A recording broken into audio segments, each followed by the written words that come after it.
أما بعد فقد قال الله الحكيم في كتابه الكريم بسم الله الرحمن الرحيم وإذ تأذن ربكم لئن شكرتم لأزيدنكم ولئن كفرتم إن عذابي لشديد وقال رسول الله صلى الله عليه وآله وسلم حب علي روح العبادة وقال إن الحسين مصباح الهدى وسفينة النجاة أحب الله من أحب حسينا وأبغض الله من أبغض حسينا صلوات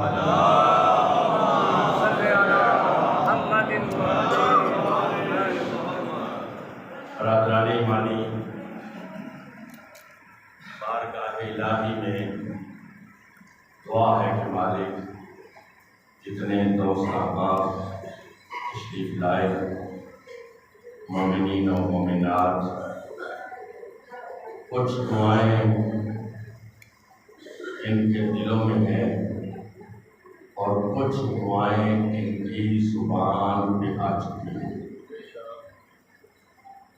آپ نے کبھی اپنی کیفیت دیکھی ہوگی اللہ کی بارگاہ میں کہ مالک حالات قید ہو گئے، رشتہ دار چھوڑ گئے، میں فلاں پریشانی میں ہوں، مالک میری فلاں پریشانی ہے۔ اکیلا تنہائی میں کبھی بندہ اللہ سے دکھ درد کرتا ہے اپنے، اس کا مطلب ہے بندہ جیسا بھی ہو اتنا تو جانتا ہے نا کہ میری بھی کوئی سننے والا ہے۔ اس سننے والے کو رحمان کہتے ہیں، اس سننے والے کو رحیم کہتے ہیں۔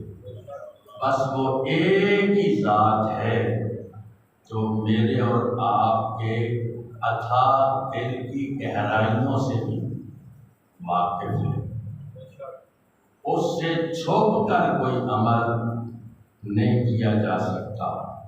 شاید ہمیں ابھی اتنا شعور نہیں ہے، ابھی اتنی معرفت نہیں ہے۔ چھٹے امام جعفر صادق علیہ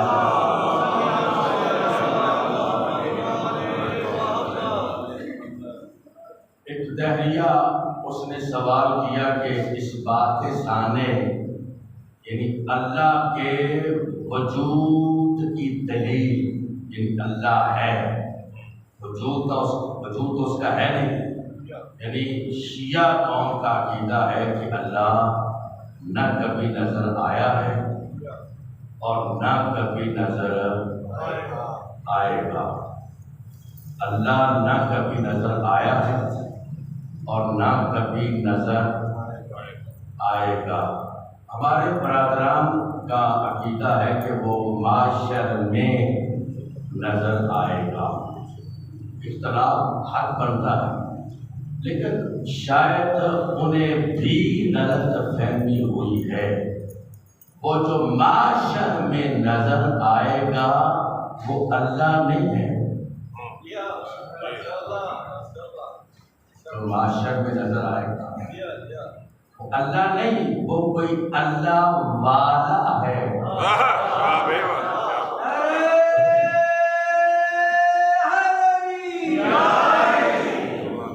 سید الانبیاء نے ارشاد فرمایا تھا، علی میدان معاشر میں ایک تیری کرسی لگے گی، ایک میری کرسی لگے گی۔ تیری محبت پر بندوں کے اعمال تو لے جائیں،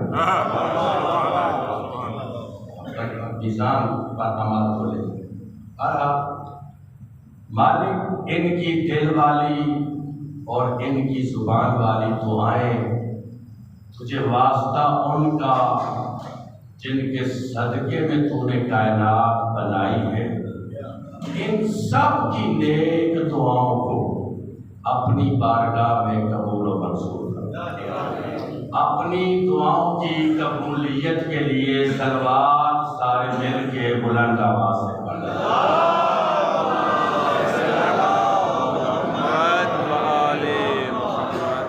مجلس کی ابتدا میں ایک جملہ کہتا ہوں، وہ فرمان ہے، لیکن میں اپنی گفتگو میں اسے ہمیشہ لاتا ہوں۔ عرصہ دراز سے 7-8 سال مجھے اللہ نے توفیق بخشی، امارات کے ہر ریاست میں نے پڑھا، انڈین پاکستانی مجمع بہت بڑے بڑے، اور اگر کوئی نام جانتا ہے اعلیٰ قبلہ ذیشان حیدر جوادی صاحب کا، جو ابو ظہبی میں رہتے تھے، 2009 اور 10 میں قبلہ کے ممبر پر بیٹھ کر مجھے اشرا پڑھنا نصیب، مجھے اعزاز ہے، اور حمد ہے اس اللہ کی جو بندوں کو قوت برداشت سے زیادہ تکلیف نہیں دیتا، اپنے ہی بندوں کو قوت برداشت سے زیادہ، یعنی بندے 2 مہینے روزہ رکھ سکتے ہیں، اللہ کہتے نہیں 1 مہینہ رکھ، بندے 5 کی بجائے 6-7 نمازیں پڑھ سکتے ہیں، لیکن اللہ فرماتے نہیں 5 ہی پڑھو، وہ جو 6ٹھی نماز ہے نا، وہ میرے نبی اور امام پر واجب ہے، تمہیں اختیار ہے پڑھو یا نہ پڑھو۔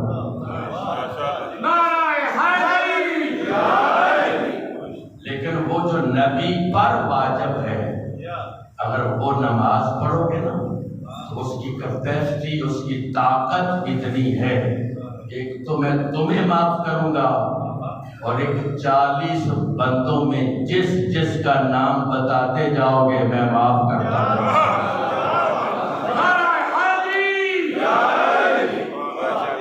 اتنی طاقت ہے، اتنی کیپیسٹی ہے نماز شب میں، بعض چیزوں کا ہمیں شعور نہیں۔ پھر کہتا ہوں جملہ حمد ہے اس اللہ کی جو بندوں کو قوت برداشت سے زیادہ تکلیف نہیں دیتا، لیکن اوقات سے زیادہ عزت ضرور دیتا۔ میری اوقات کیا ہے؟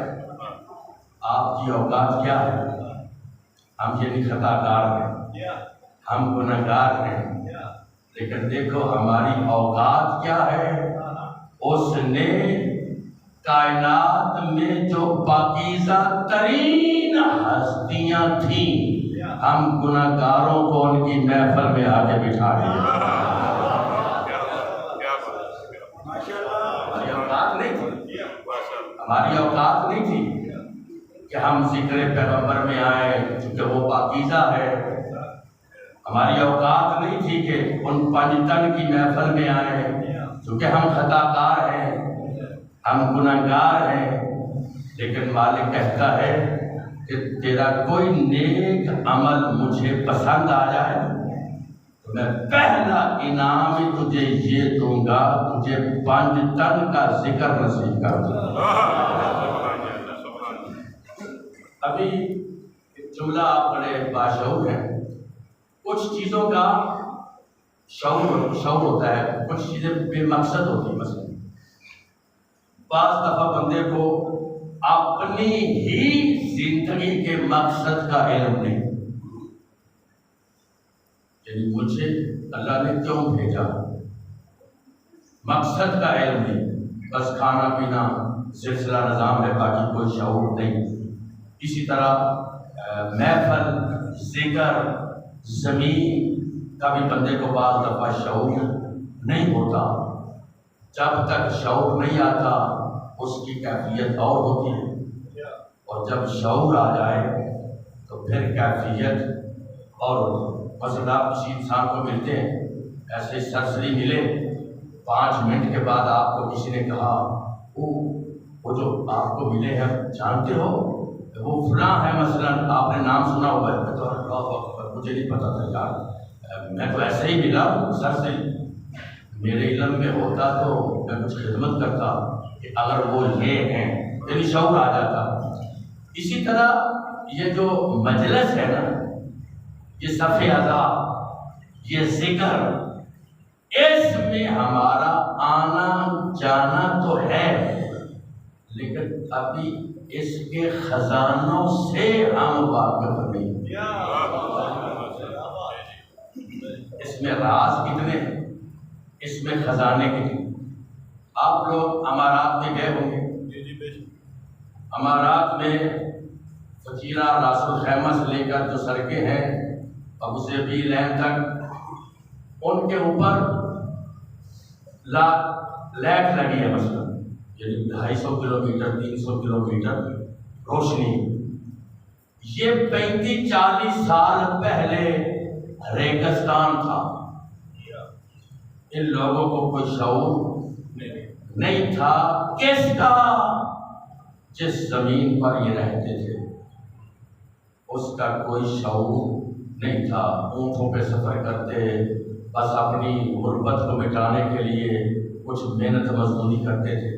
جس جگہ پر رہ رہے تھے، کسی پڑھے لکھے نے، کسی باشعور نے انہیں احساس دلایا، وہ جس زمین پہ رہتے ہو نا اس کے نیچے تو تیل ہے،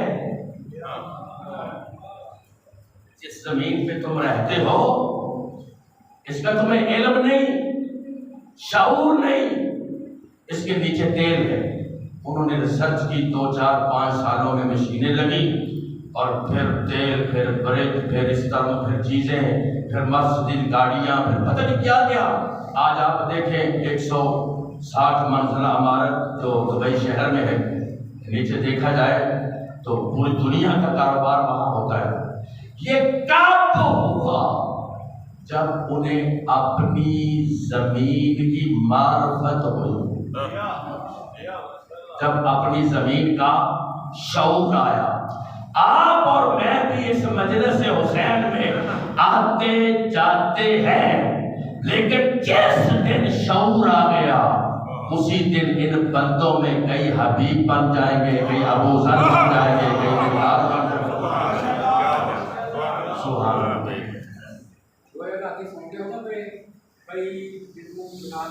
محمد مصطفیٰ صلی اللہ علیہ وسلم نے مولوی کا ہاتھ بنانے کی پہلے صفائی نظر آئی گی، بالکل اتنا بلند لے کر ہاتھ پڑے بنانے کی ہے کہ کسی بھی یار ایندی بنانے کر کے بازو مارو کہ نات کئی نہ صبح جب نام دیا محمد کا تو بڑا تو کفایا کہ نارا مارو کہ جناب ابی اللہ صاحب کا تو بولے تو کفا رہے گا، دوئے بازو بلند کر کے پنجے کھول کے پائی تری پاج نارے سوالا کدارا شعور، معرفت، علم۔ ایک اور بڑے باشعور کہتے ہوئے ایک اور اشارہ کروں، یعنی شعور میں پھر منزلیں ہیں، انسان پھر ارتقاء کی منزل پر پہنچتا ہے۔ اس میں لفظ یہ کہنا چاہتا ہوں کہ اللہ نے اس انسان کو، اس بندے کو بندہ بنا کے پیدا نہیں کیا، بندہ بننے کے لیے پیدا کیا۔ بندہ بننے کے لیے پیدا کیا ہے اس مالک نے اس انسان کو۔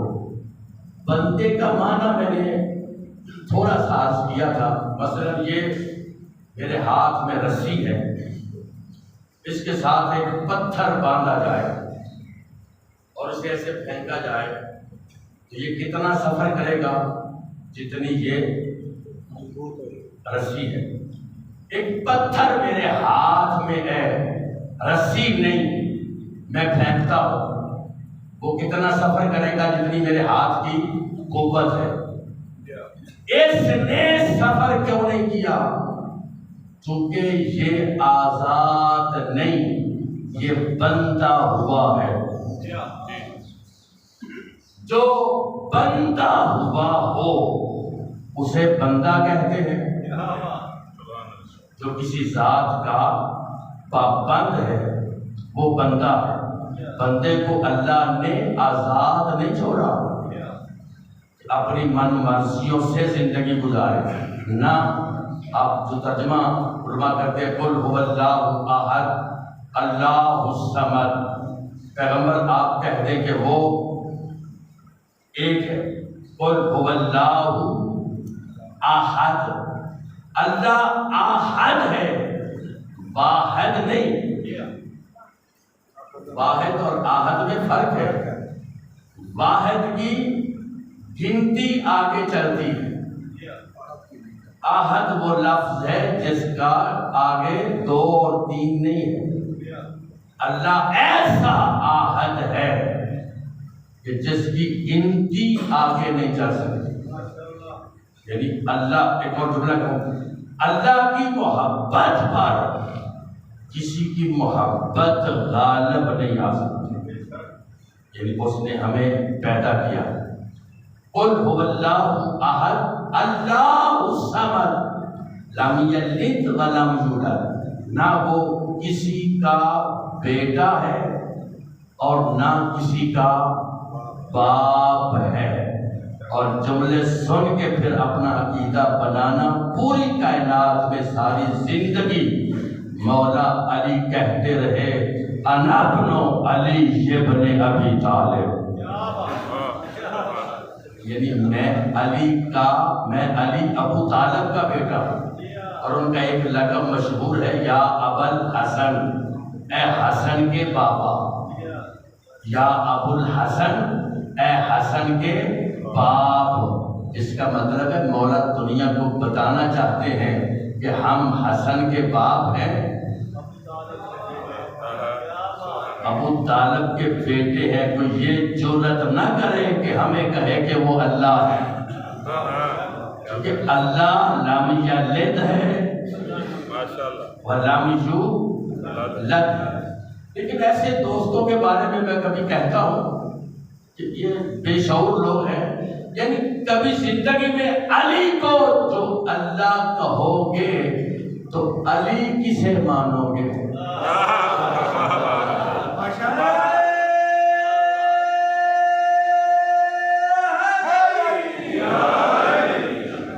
لہذا علی پہلے امام ہے اور اللہ کی طرف سے حجت ہے، اور یہی عقیدہ ہے اسلام میں، علی اللہ کے ولی ہے۔ اللہ بے نیاز ہے۔ بندے بعض دفعہ کہتے ہیں کہ اس نے یہ کام ہو گیا، وہ بے پرواہ جو ہے، اور بھائی بے پرواہ نہیں، بے نیاز ہے۔ بے پرواہ تو وہ ہوتا ہے جسے کہا جائے 6 بجے مجلس میں آنا ہے تو وہ 6:30 بجے آئے، تو بانی کہتا ہے یار عجیب بے پرواہ ہو ملک صاحب۔ بے پرواہ اور ہوتا ہے بے نیاز، اور اسے ہر وقت بندوں کی پرواہ ہے۔ ہر وقت اسے اپنے بندوں کی پرواہ ہے، وہ خیال رکھتا ہے بندوں کو۔ مثلاً جناب ابراہیم علیہ السلام کے بارے میں ملتا ہے، ایک صلوات بلند لہجے میں پڑھ لیں،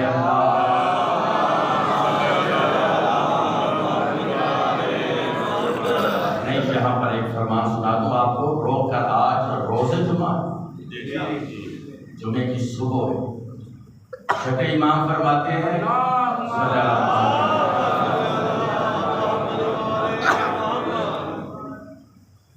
شب جمعہ غروب آفتاب سے لے کر روز جمعہ غروب آفتاب تک اللہ کے کچھ خاص ملائکہ سونے کا قلم لے کر چاندی کے اوراق پر ان بندوں کے اعمال لکھتے ہیں جو نبی اور نبی کی آل پر درود پڑھتے ہیں۔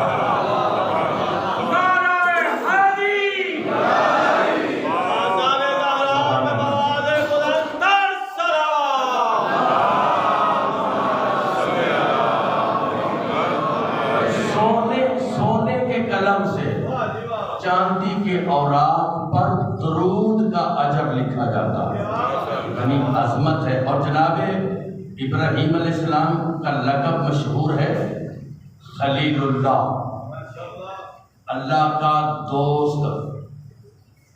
کون سی صفتیں ہیں جن کی وجہ سے اللہ نے خلیل اللہ کا لقب دیا؟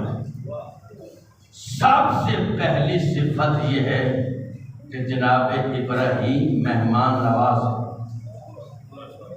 مہمان نواز سمجھ آپ بہت اچھا سمجھ، مہمان نوازی، مہمان کا آنا، آپ کا کہیں مہمان جانا، بے پرواہ کا تشریح کرو، بے پرواہ بے نیاز ہے، بے پرواہ نہیں ہے۔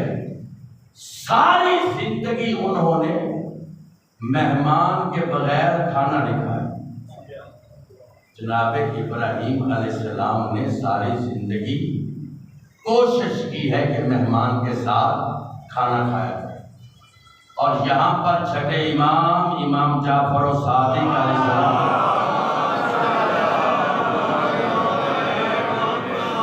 اس کو اپنی زندگی کا تعویذ بنا رہے، اس پیغام کو جو میں ابھی دینے لگا ہوں۔ امام فرماتے ہیں جس گھر سے ایک وقت کا کھانا مہمان کھا جائے، پھر 40 دن صاحب خانہ اپنے کھانے کی فکر نہ کرے کہ کہاں سے آ رہا۔ اتنی عظمت ہے کھانا کھلانے میں، اتنی عزت ہے مومنین کی خدمت کرنے میں۔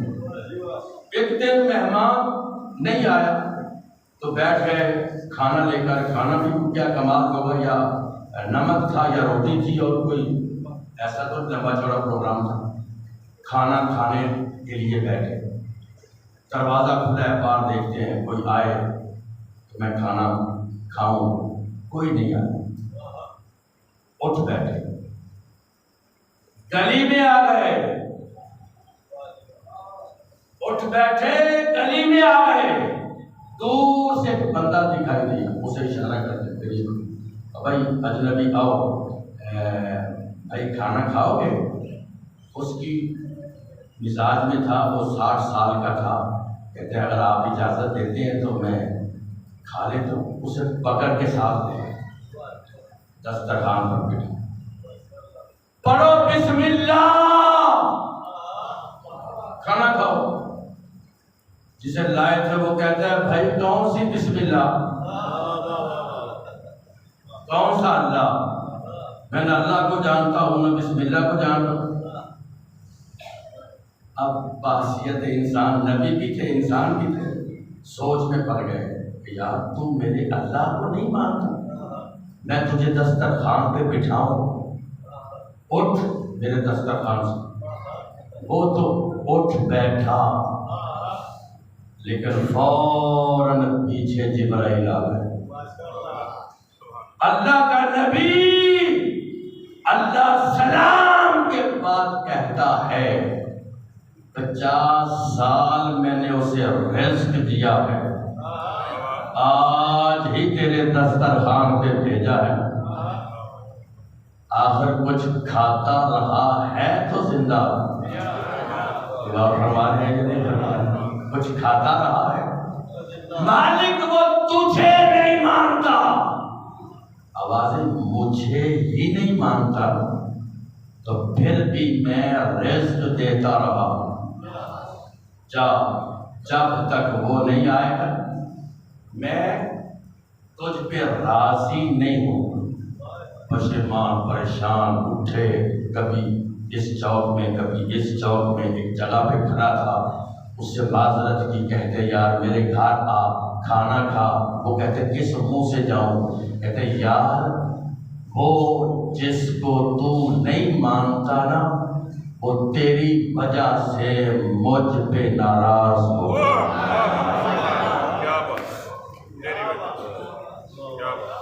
بات آپ کو سمجھ لیں، بے نیاز اور بے پرواہ، وہ جسے تو نہیں مانتا وہ تیری وجہ سے مجھ پر۔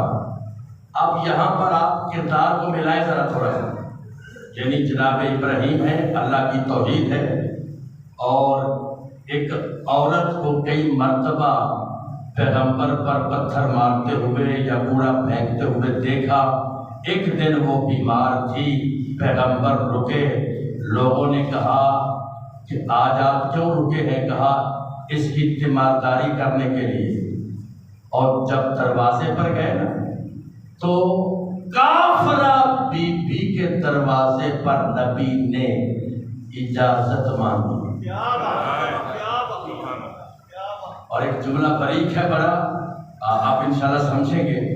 بستر بیماری پر تھی، جب دیکھا نا اندر آیا ہے، کہتی آج بیمار سمجھ کے بدلہ لینے آیا۔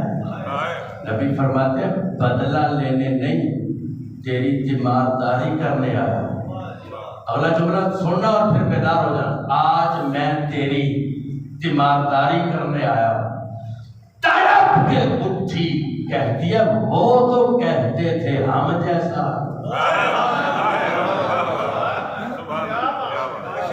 اور فرمایا کہ نہیں آپ نے اللہ مل کے بولو سارے نہیں۔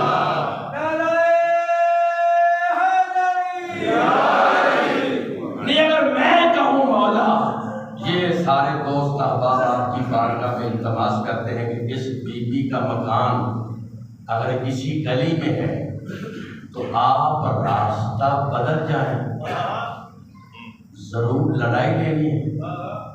تو اب آپ ابراہیم علیہ السلام کے ساتھ اس کو ٹچ کرنا۔ نبی فرماتے ہیں تو خطیب ہے، میں حالات دیکھ کر راستے بدلنے نہیں آیا۔ نہ اگلا جملہ آپ نے سینے کا تعویذ بنانا ہے، میں حالات دیکھ کر راستے بدلنے نہیں آیا، میں تو کردار دکھا کے مزاج بدلنے آیا۔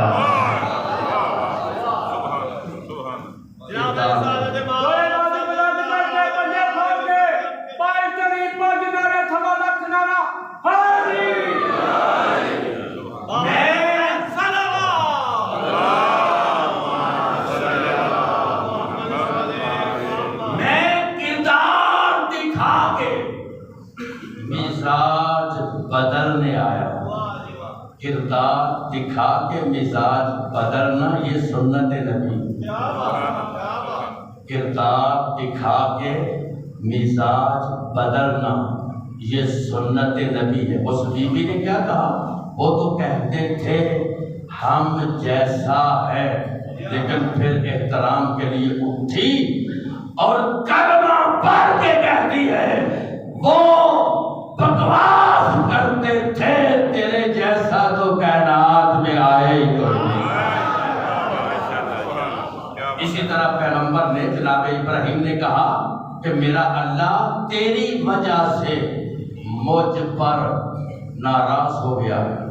فوراً اللہ نے ہدایت کے دروازے کھولے، دل میں سوچتا ہے ابھی تو میں اسے مانتا ہی نہیں، تو اتنا خیال رکھتا ہے جب اس کا کلمہ پڑھ کے مان جاؤں گا تو کتنا خیال رکھے گا۔ عزت ابراہیم کی قسم دو زانوں اٹھا اور کہتا ہے پہلے اس کا کلمہ پڑھا جو میری وجہ سے تجھ پہ ناراض ہے۔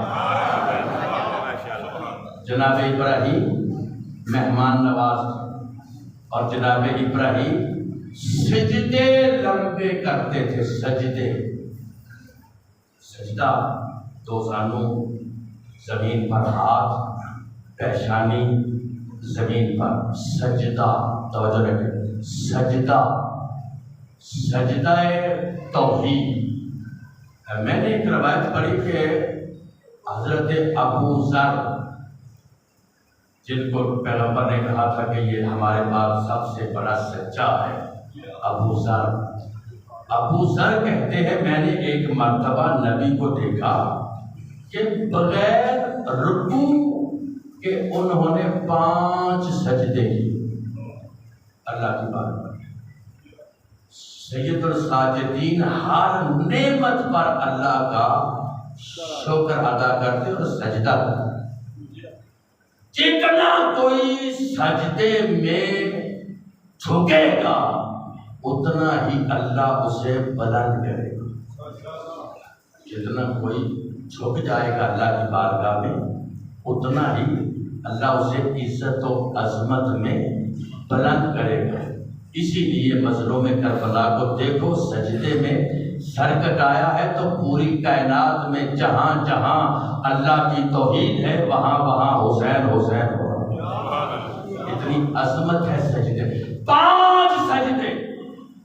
میں نے کہا مولا ابھی کوئی نماز نہیں ہے، کوئی رکوع نہیں ہے، آپ نے 5 سجدے کیے. آواز جبرائیل آیا تھا اور جب اس نے مجھے کہا ہے نا کہ نبی اللہ آپ کے بھائی علی سے محبت کرتا ہے، تو میں بڑا خوش ہوا کہ اللہ کا پیغام علی کی محبت کے بارے میں آیا. میں فوراً سجدے میں گیا اس شکر پر کہ اللہ علی سے محبت کرتا ہے. اللہ علی سے محبت کرتا ہے. ابھی میں نے سر اٹھایا ہی تھا تو جبرائیل پھر سامنے تھا. مجھے کہتا ہے صرف علی سے نہیں، اللہ زوجہ علی فاطمہ سے بھی محبت کرتا ہے.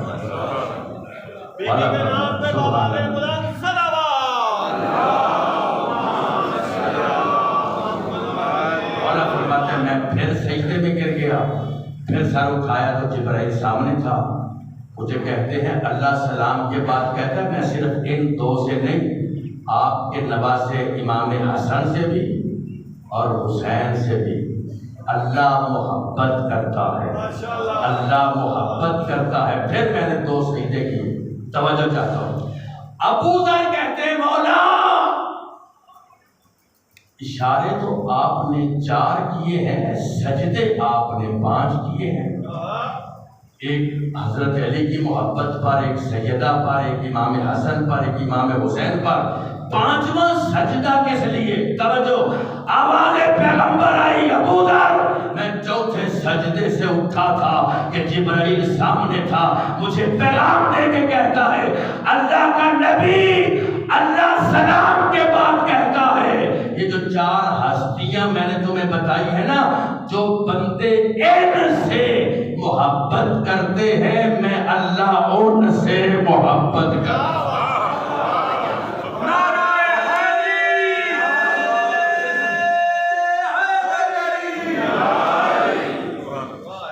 میرے بھائی، میرے دوست، میرے عزیز، زندگی مختصر ہے اور زندگی محبت اہل بیت میں ہی گزرے تو نجات ہے. اگر اہل بیت کی عداوت میں، دشمنی میں، اہل بیت سے دور رہ کے گزرے تو زندہ رہنا بھی حرام ہوتا ہے. توجہ چاہتا ہوں. ایک شاعر نے آپ کے شہر میں شاعر گزرا علامہ اقبال، اس نے کہا تھا بے حب اہل بیت، کیا کہا؟ بے حب اہل بیت عبادت حرام ہے. بے حب اہل بیت عبادت حرام ہے. لیکن میرا اور آپ کا عقیدہ یہ ہے بے حب اہل بیت فقط عبادت حرام نہیں، بندے کا جینا بھی حرام ہے، بندے کا مرنا بھی حرام ہے. یہ بڑی مختصر زندگی ہے اور اسے محبت اہل بیت میں گزارے. ہر بندے کی اپنی اپنی ذمہ داری. آپ آج اپنی ذمہ داری کو سمجھیں، صرف اپنی ذمہ داری. ہر بندہ اپنی ذمہ داری کو سمجھے. اچھا، ایک ہوتا ہے با کردار. با کردار بڑا اچھا لفظ ہے. با کردار ایک ہوتا ہے بد کردار، دونوں اوپن ہے، بد کردار بھی اور با کردار۔ ایک لفظ ہے بے کردار، توجہ چاہتا ہوں، آپ با کردار سے بھی واقف ہیں اور بد کردار سے بھی واقف ہیں، لیکن بے کردار اس میں مسٹیک ہے۔ مثلا کربلا میں جب حسین ابن علی نے آواز دی، محراب و منبر کی شعور اور معرفت رکھنے والوں، ایک لفظ معرفت امام کا، 1100 لوگوں کو امام نے مدینے میں جمع کیا، 1100 لوگ مدینے میں جمع ہوئے۔ ایک جملہ اپنے سینے کا تعویذ بنانا، ایک لفظ ہے ماں، ماں، ایک ہے امام۔ آپ سنت نماز پڑھیں نا، سنت، یا آپ تلاوت قرآن کر رہے ہیں، آپ کی ماں آپ کو آواز دے تو حکم ہے قرآن بند کر۔ یہ نہ کہو 2 آیتیں رہتی ہیں، 5 آیتیں رہتی ہیں۔ اگر 5 آیتیں پڑھتے رہے، اللہ اور اللہ کے ملائکہ ہم پر لعنت کرتے رہے۔ یہ تو قرآن ہے نا۔ اگر آپ سنت نماز پڑھ رہے ہیں، سنت، دوسری رکعت میں اللہ اکبر، ماں آپ کو پکارے، اللہ فرماتا ہے میری چھوڑ دے، اپنی ماں کی آواز پر لبیک ہے۔ آپ اگر میرا رکوع کیا نا تو میں لعنت کروں گا، کچھ کہہ رہا ہوں میرے بھائی، اگر سجدہ کیا تو میں لعنت کروں گا، کہاں تک میں آپ تک پہنچاؤں گا۔ یہی اگر واجب نماز پڑھ رہے ہو، واجب نماز پڑھ رہے ہو تو وقت کا امام تمہیں بلائے،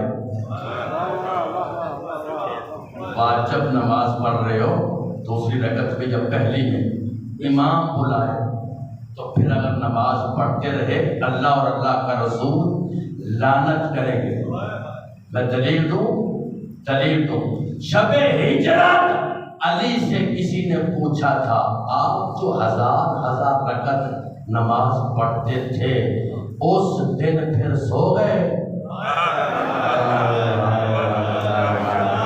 آپ جو 1000 رکعت نماز پڑھتے تھے اس رات پھر سو گئے؟ علی نے فرمایا میرے نزدیک 1000 رکعت نماز پڑھنا عبادت نہیں، اللہ اور نبی کے حکم سے سو جانا عبادت ہے۔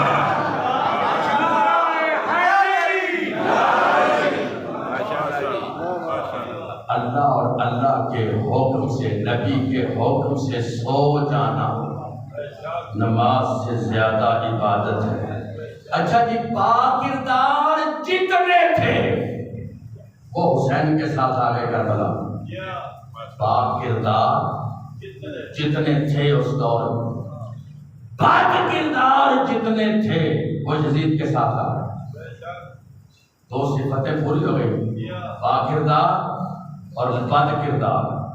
کچھ لوگ تھے بے کردار جو کہتے تھے ادھر حسین ہے، ادھر بادشاہ ہے، ہمیں نہ اس سے سروکار ہے نہ اس سے سروکار ہے، ہم اپنے گھر میں رہتے۔ کتنے بندوں نے حسین سے کہا 8 ذی الحج کو، مولا کتنی اچھی جگہ ہے، اللہ کا گھر ہے، مناجات کرتے ہیں، اللہ کی بارگاہ میں دعا کرتے ہیں، اللہ کی بارگاہ میں ہم گریہ کرتے ہیں، اللہ کی بارگاہ میں عبادت کرتے ہیں۔ مولا فرماتے ہیں تم حج کرو، ہم حج بچانے جائیں۔ میرا سوال ابھی مصائب کا نہیں، میرا سوال آپ سے ہے، جن بندوں نے حسین کو چھوڑ کر حج پڑھا، جن بندوں نے حسین کو چھوڑ کر حج پڑھا ان پر اللہ کی بھی لعنت ہے اور اللہ کے ملائکہ بھی لعنت کرتے ہیں ان پر جو حسین کو چھوڑ کر حج پڑے، اس کا مطلب ہے حسین کو چھوڑ کر حج کرنا بھی حرام ہے۔ میں شعر پڑھتا ہوں یہاں، اس کے بعد 2 منٹ ذکر مسائل۔ ایک شاعر نے ایک شعر لکھا تھا، عدیل نام ہے، ہم شام میں رہتے تھے، اسی بحث پر اس نے ایک شعر بتایا مجھے، اگر آپ اجازت دیتے ہیں، لیکن ایک صلوات ماحول معطر کرے صلوات کے ساتھ،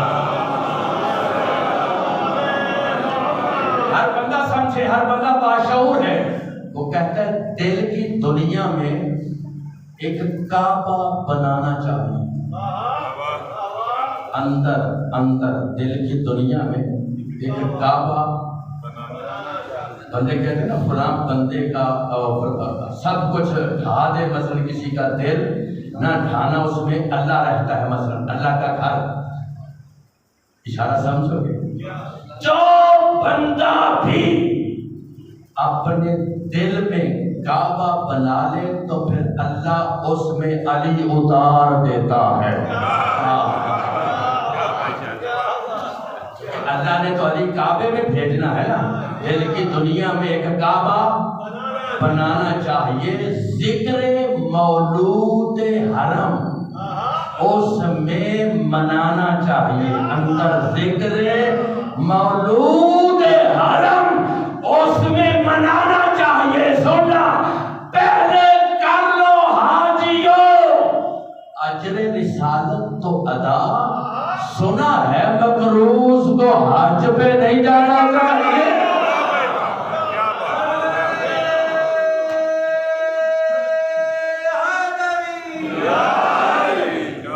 بس میرے بھائی، جب امام مکہ سے نکلے ہیں نا، لوگوں نے کہا مولا اس سال آپ منا کے لیے قربانیاں نہیں لائے، قربانیاں۔ مجلس حسین کا جمعے والے دن اہم پیغام اپنے سینے کا تعویذ بنا، اللہ کی بارگاہ میں ہو، آج کم از کم ایک نیکی میں اضافہ کرو، معاف کرنے کا ارادہ، معاف کرو، مر جانا ہے۔ اچھا میرا سوال ہے، جو لوگ مر گئے ہیں ان کو آپ نے معاف کیا ہے کہ نہیں؟ جو لوگ آپ کے علاقے میں، آپ کے گھر سے، آپ کے ہمسائے سے مر گئے، ان کو معاف کر دیا ہے؟ بولو معاف کیا ہے؟ معاف کیا ہے۔ بڑے بہترین لوگ ہو، مرے ہوئے کو آپ نے معاف کر دیا ہے، باقیوں کے مرنے کا انتظار کر رہے ہیں کہ یہ مرے تو ہم معاف کریں۔ جس کی مجلس میں آئے ہو نا، اس کے بارے میں ہے کہ اس نے فوج اشقیاء سے کہا کربلا میں اے میرے نانے کی امت، اب بھی تم میرے نانے کے دین پر عمل شروع کر دو، میں حسین ہو کے وعدہ کرتا ہوں تمہیں اکبر بیٹے کا خون بھی معاف کرے۔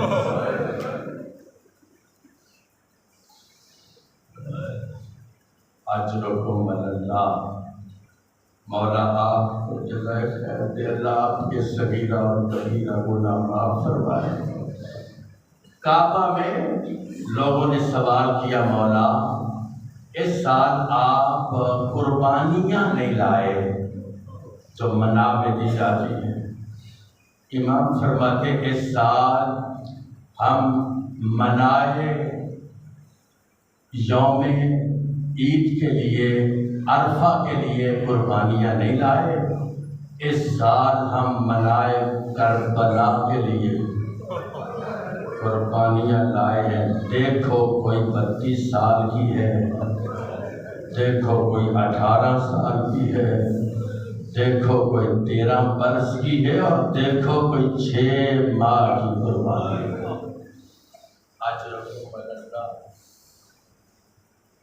اللہ کے گھر سے بہنوں کو ساتھ لے کر بیٹیوں کو ساتھ لے کر کعبے کا وارث بندھے ہوئے احرام توڑ کر راہ خدا میں کربلا کی طرف روانہ ہوئے۔ کیسا منظر تھا، کعبے کے وارث 8 ذی الحج کو اللہ کا گھر چھوڑ کر جا رہے تھے۔ جناب زینب، جناب سیدہ اور دیگر اولاد اور بھانجے بھتیجے، یہ کاروان کعبے سے نکلا۔ تو محرم کو راستے میں 2 4 5 ملاقاتیں ہیں انشاءاللہ پھر، تو محرم کو یہ کاروان رکا ایک جگہ پر، اور رک کر جناب غازی جناب حسین علیہ السلام نے کہا عباس بتاؤ اس جگہ کا نام کیا ہے؟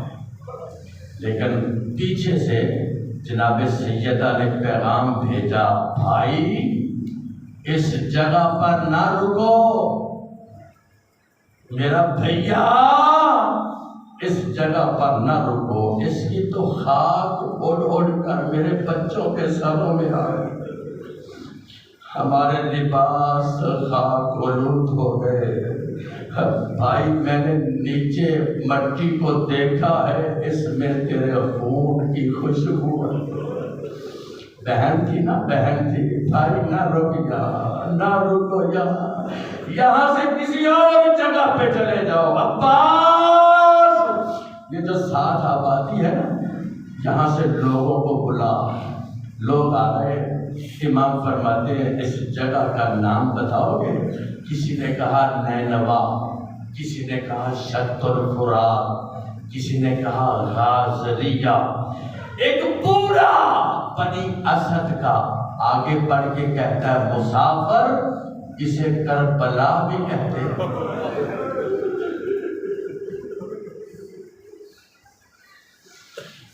منظر ذرا ذہن میں ہے، جس کے ساتھ بہنیں ہوں، جس کے ساتھ بیٹیاں ہوں، جس کے ساتھ اولاد ہوں، جس کے ساتھ 6 ماہ کے دودھ پینے والے بچے ہوں، ان کی بات کرو آپ وطن پر بیٹھ کر بے وطنوں کو رونے والوں۔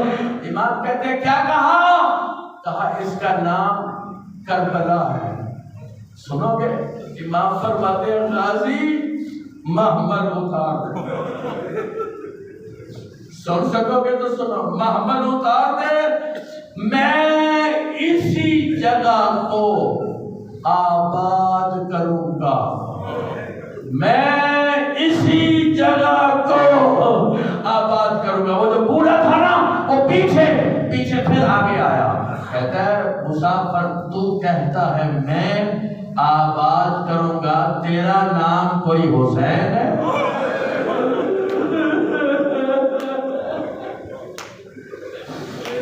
اللہ اکبر، تو کہتا ہے میں آباد کروں گا، تیرا نام کوئی حسین ہے؟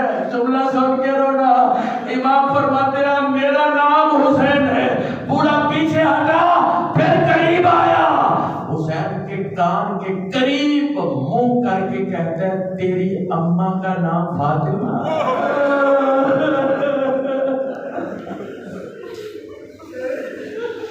تیری ماں کا نام فاطمہ ہے؟ تڑپ گیا بطول کا بیٹا، آواز ہے میری اماں کا نام فاطمہ ہے، میں اس کربلا کو آباد کروں گا۔ اس نے کہا تیرے اللہ نے کعبے کو معظمہ بنایا، تیرے نانا نے مدینے کو منورہ بنایا۔ حسین تڑپے، آواز آئی میں نہ معظمہ بناؤں گا نہ میں منورہ بناؤں گا، حسینوں کے وعدہ کرتا ہوں ایک اللہ کا عرش پہ معلّہ ہوگا، ایک حسین کا فرش پہ معلّہ ہوگا۔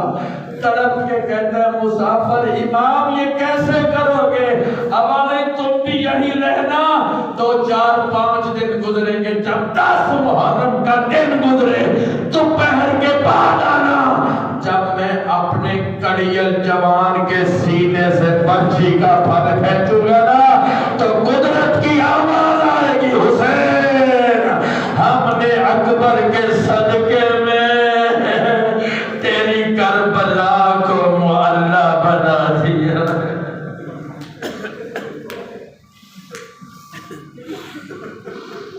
یا اللہ یا رحمان یا رحیم یا مقلب